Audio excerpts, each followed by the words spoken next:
முதல் பக்கத்துல என்ன இருக்கு, யார் இருக்கார்? மரியாதா புருஷோத்தம் எம்பெருமான் ராமன் படம் தான் இந்தியன் கான்ஸ்டிடியூஷன். இப்பயும் நம்ம பார்லிமெண்ட்டுக்கு போகலாம், பார்லிமெண்ட்ல டேபிள்ல பார்க்கலாம். ராமன் படம் தான் கான்ஸ்டிடியூஷனோட முதல் பக்கத்துல இருக்கு. ஆனால் இந்த வைரமுத்து எம்பெருமான் ராமனை மனநோயாளின்னு பேசியிருக்கான். எனக்கு புரியுது. ஏன்னா எல்லா இந்த திராவிடியன் ஸ்டாக்கும் ராமனை கண்டா அவங்களுக்கு என்ன 69-70 ஈவேரா யார் படத்தை செருப்பு மாலை போட்டு செருப்பால் அடிச்சு ஊர்வலம் பண்ணார்? ராமன் படத்தை. ஏன் இவங்களுக்கு ராமன்கிட்ட வழக்கே என்ன தெரியுமா? ராமன் என்று சொன்னால் ஒரு சொல், ஒரு வில், ஒரு இல். அந்த ஒரு இல்லலை இவங்களுக்கு வழக்கு. பாக்கியா வரப்பு தாராரு எவனா ஒரு புண்டாட்டியோட இருந்தா தானே ஒன்னுல. இப்ப இந்த ஸ்ரீபெரும்புதூர் இருக்கு, ஸ்ரீபெரும்புதூர்ல எம்பி யாரு? டிஆர் பாலு. டிஆர் பாலுவோட அபிடவிட் எடுத்து பாருங்க. 24 தேர்தல்ல டிஆர் பாலு போட்டிருக்கிற அபிடவிட்ல முத பொண்டாட்டிக்கான சொத்துக்கள் பேன் கார்டு, ரெண்டாவது பொண்டாட்டிக்கான சொத்து PAN card. It's a crime. இப்ப இந்த பாரத தேசத்துல அந்த இருக்கிற அனாமலி இருக்கக்கூடாதுன்னு சொல்றோம். ஏன்னா ஒரு மதத்தை சேர்ந்தவன் 4 கல்யாணம் பண்ணிக்கலாம், இன்னொரு மதத்தை சேர்ந்தவன் 2வது பண்ணிண்டா குற்றம் அப்படின்னு இருக்கிறது. It's an anomaly. It has to be removed. அது பொது சிவில் சட்டம் வரும்பொழுது ரிமூவ் பண்ணிடலாம். ஆனால் இந்த வைரமுத்து யாரு? மீ டூ குற்றவாளி. சின்மயி ஸ்ரீபாதா போன்றவர்கள் சமுதாயத்தால் மதிக்கப்படுகின்ற பெண்கள் பல பேர், நாட் 1 or 2, பல பேர் இந்த வைரமுத்துக்கு எதிராக ஏற்கனவே கம்ப்ளைண்ட் கொடுத்துருக்காங்க. மீ டூல இருக்கிற ஆட்சி தத்தாரி அரசாங்கம், இந்து விரோத தீய அரசு. அதனால இன்னமும் வைரமுத்து மாதிரியான சமூக விரோத தீய சக்தி இன்னும் கைது செய்யப்படலை. அதுக்காக வைரமுத்து தப்பு பண்ணாதவன் இல்லை.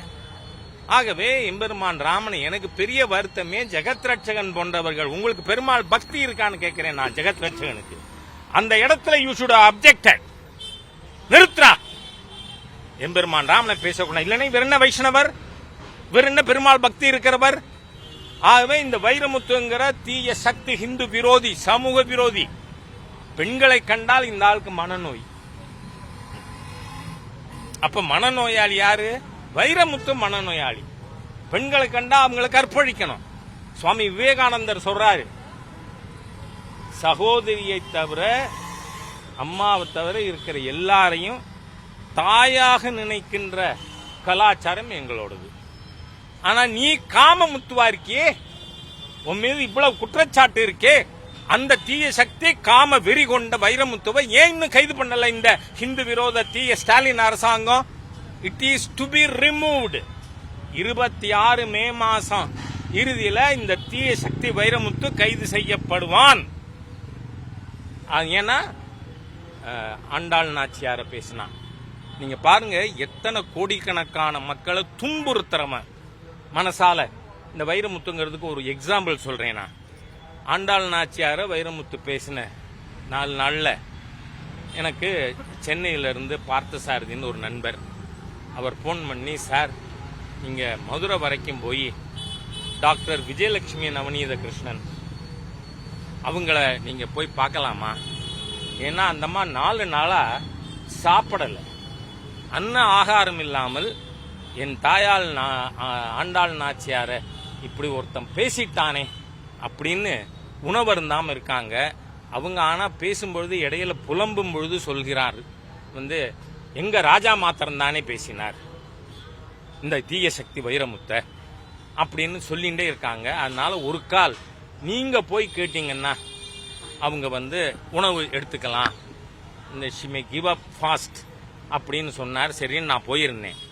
அப்போ டாக்டர் விஜயலட்சுமி நவநீத கிருஷ்ணன் அவர்கள் சொன்னார், நான் PhD பண்ணினதே ஆண்டாள் நாச்சியாரின் சரித்திரத்தில்.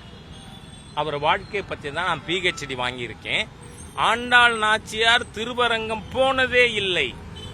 ஐ have done research on Andal.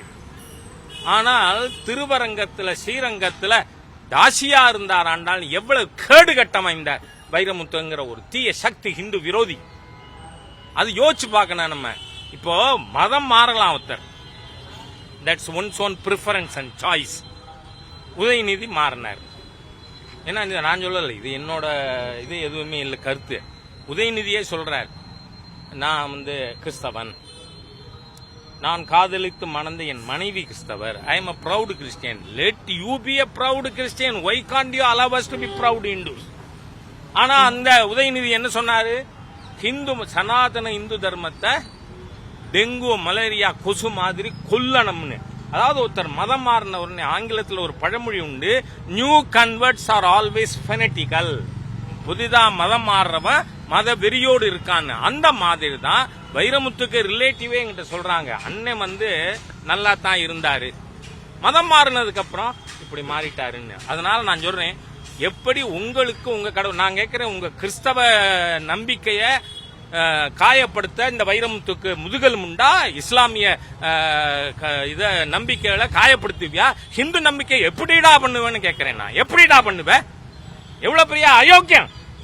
அதனால இந்த அரசாங்கத்தை சொல்றேன்னா, if you don't arrest this anti Hindu anti social element Vairamuthu, இதுதான் சப்ஜெக்ட். அடுத்த தேர்தலில் இந்த ஹிந்து விரோத ஸ்டாலின் அரசாங்கத்தை தூக்கி எறியணும்னு.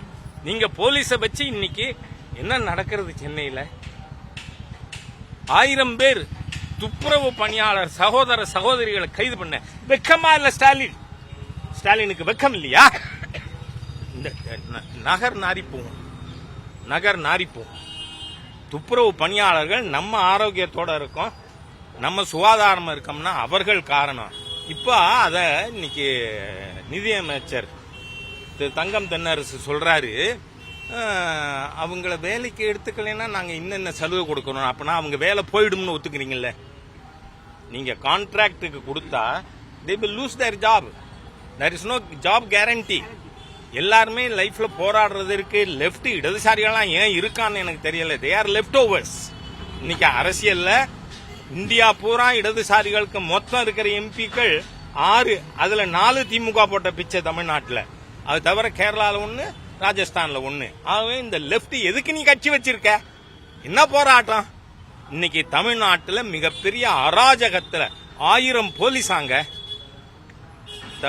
சென்னையில் இருக்கிற துப்புரவு பணியாளர்களை அப்புறப்படுத்துறதுக்கு நேற்று ராத்திரி.